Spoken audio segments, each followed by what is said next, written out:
Hey, Tam here. So what kind of masks do you need? And what's the difference between all these masks that you're seeing around? If you still see some masks around, I think everywhere in the world it's sold out now. Hi, my name is Tam. I'm not some random guy in the streets giving medical advice. I'm a board certified medical doctor. Here to give you some good advice. All right, so masks, right? There's a lot of different types of masks around, and I mean, I've been using masks every day for the last 17 years of my medical practice, right? For me, it's quite obvious, how to wear a mask, how to remove a mask, what type of mask do I need and all that stuff. But for many people, right, it's a new thing. And there's a bit of confusion as to what's this mask and what's that mask and what's this mask over there. And what should I buy, what should I get? Let's talk about that. All right, so masks, right? This novel coronavirus pandemic is around. COVID-19 is around. A mask is a good thing. It gives you added protection. It protects others from you. What kind of masks should we get? Some people will tell you that this mask is useless. It's never going to protect you from anything. This mask is better. This mask is the best, and so on and so on. So let's start from the beginning. The most simple of masks. I mean, the first one is the surgical mask, the basic surgical mask. This is a surgical mask with ear loops, right? Because it goes around your ears. This is a brand new mask that I bought last month when I was in Asia. So this is from a company called Sang 5 from China. So this is your basic face masks. That's the mask that you're going to see almost everywhere. It's called a surgical mask. You cannot see now because of the light, but it's actually blue on the one side and white on the other side. The very first time in my life, I actually wore a surgical mask like this. I was in medical school. I was a medical student. We were going into we were going to see some TB patients, and they asked us to wear masks. And I took my mask. We all took our masks. We looked at the white part. We looked at the blue part, and we thought the blue part is obviously the filter. So we put the blue part against our mouth.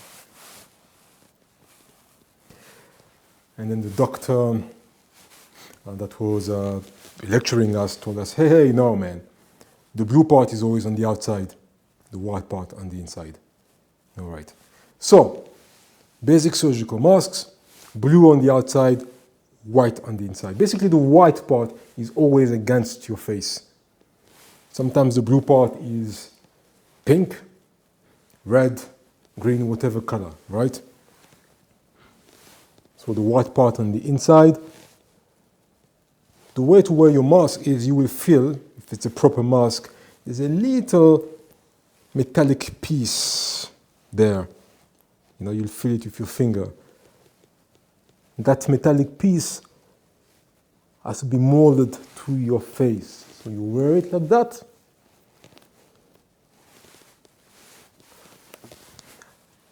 Before wearing it, you've washed your hands are cleaned, right? You've washed your hands the surgical way. Your hands are perfectly clean, and you put your mask on like that, right? You have to open it up, and then you have to mold it to your face. So that metallic part, make sure it's tight to your face.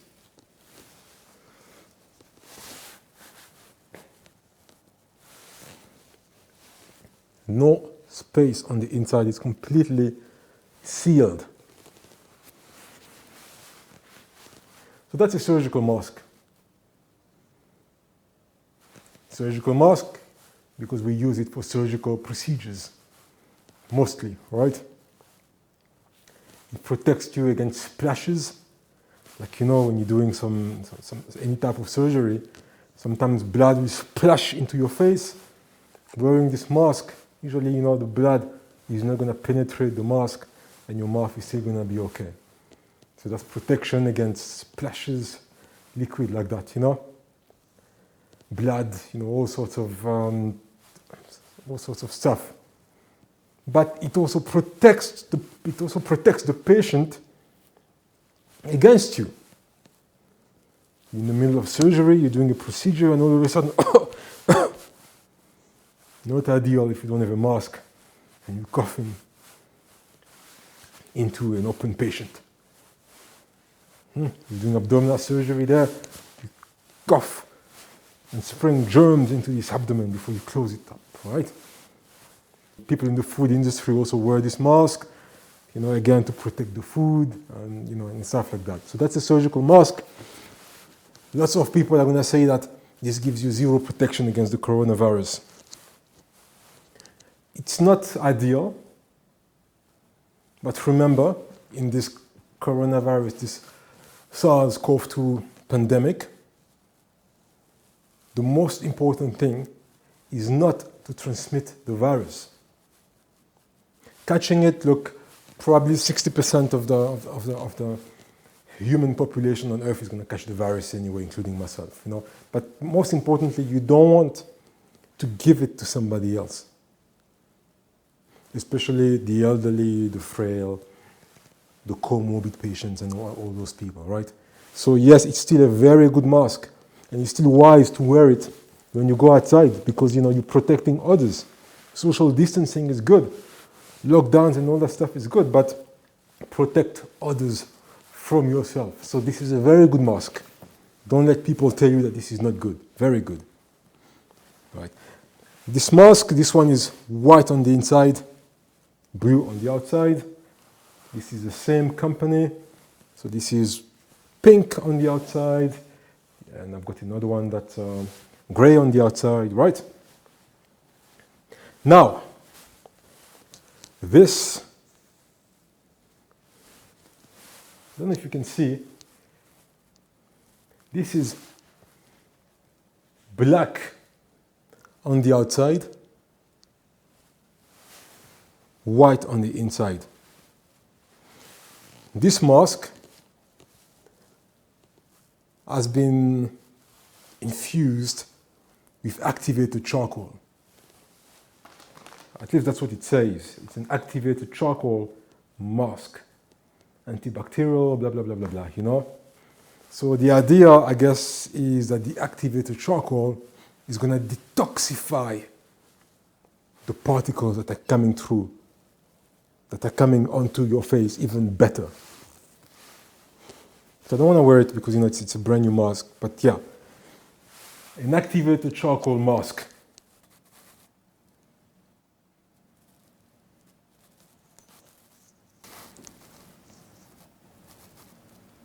So yeah, this mask is black on the outside, white on the inside. Black because it has been, I don't know, sprayed maybe or treated, right? Treated with activated charcoal. Does it really work? Does it give more protection? If yes, so how much more protection do you get with this activated charcoal? I don't know, but I like the idea, right? So I bought it, but I don't know if it's really going to make a difference, right? So these are your surgical masks. Then you have the N95 mask. It's called N95 because it blocks 95% of all particles, including viruses such as the coronavirus. The N95 mask will come in this odd shape, you know, this looks like a Looks like a duck. The first time I was using this a few years ago, it was ridiculous because it looked like a duck. But it's an N95 mask, and the reason it's 95% protection is that this is a very, very, very tight fit. It's very tight. There's absolutely no, again, there's a metallic piece here. You mold it to your face, to your nose. There's no space. And like the surgical mask that has opening on the side, here it's completely tight. The first time it's not very easy to breathe in there, but I took a flight for 14 hours wearing this, and I was okay. Yeah, so that's an N95 mask. That's the mask that's recommended to protect you against the coronavirus. The classification of N95, N99, and is a bit different from country to country, right? Most European countries are using the FFP classification, and we're going to talk about this just now. And then, this is also an N95 mask. In the US, they use N95, so you see this is written N95, size regular. In France, in Germany, right, in most European countries, this is an FFP2 mask. This is another N95 mask. Again, breathing is not ideal with these.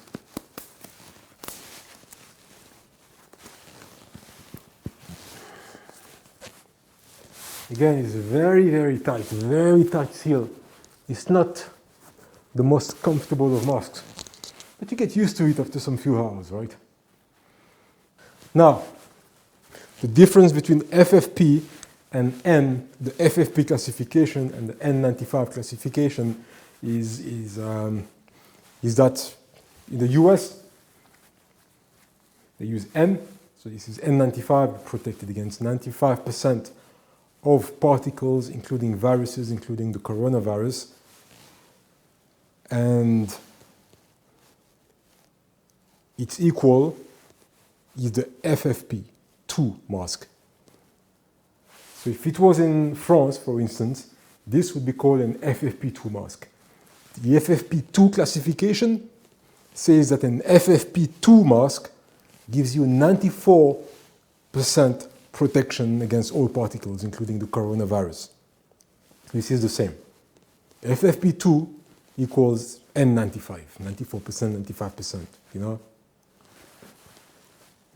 Now, I don't have it here, but more than the N95, you have what's called an N99 mask. If you're from Asia, if you're watching me from Asia, if you've traveled to Asia, I'm sure you've seen some people wearing a mask that is even wider, usually black, and that it's completely protecting your face. That's the N99 mask, or FFP classification FFP3 mask. Usually a black mask that covers your face completely. It's very good. It looks good, first of all, and then it's a good seal, you know. Not to say that all black masks are FFP3. You still have to look at the classification. Is it N99 or FFP3, right? So N99 protects you against 99% of airborne particles, including coronaviruses and including asbestos particles. N99, aka FFP3, gives you 99% protection, and that's the mask you want to wear if you're going to be exposed to asbestos or stuff like that. N95, FFP2, gives you 95% protection, or 94% in the case of the FFP2, and that's the one you want to have against the coronavirus. And then the surgical mask, the standard surgical mask, gives you less protection than the others. So that could be considered an FFP1 mask. So yeah, the FFP classification, the FFP1 gives you 80% protection. So it protects you against 80% of the airborne particles. The FFP2, 94%, and the FFP3, 99%. But at this stage, we're in a pandemic. Any mask you have is good enough. It's better to have something than nothing. So if all you have, like most people, is just a surgical mask, wear your surgical mask. It will confer some protection. And more importantly, it will protect others against yourself. Now, don't get confused by the shape, just to let you know, right? The FFP1, which gives you 80% protection, the FFP2, 94%, and the FFP3, 99%, sometimes they will come all in the same shape and color and size and stuff, you know? So just because this is an FFP2, doesn't mean that any mask of this shape is FFP2. You have companies making FFP1, 2, and 3 masks, all in similar shape, color, and all that stuff. So always, basically what I'm saying is that always look at what's written on the box. It has to be written FFP2 or N95 if you want to be protected against the coronavirus. You don't actually need to buy this mask. You can have a face cloth. That's good enough. So this is a bandana, right? And I mean, you know, you can have several of them. You can wash them. It's a cloth mask. And it's perfectly acceptable. I mean, some few things before you wear it. Number one, make sure you mark the inside and the outside, because you don't want to wear it when you go out just now.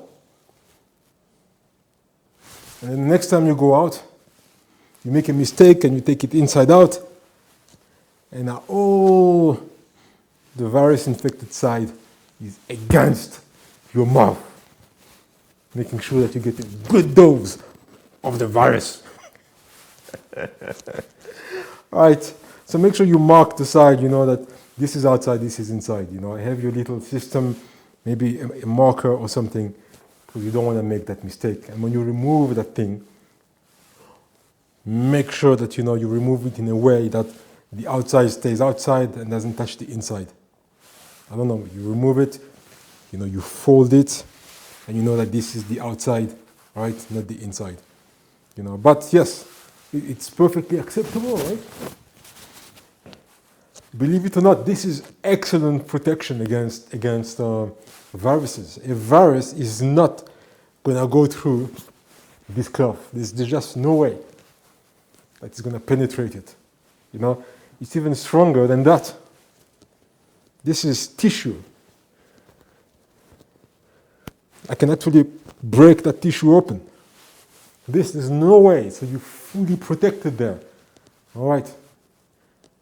So sometimes I go out like that because I want to preserve my masks.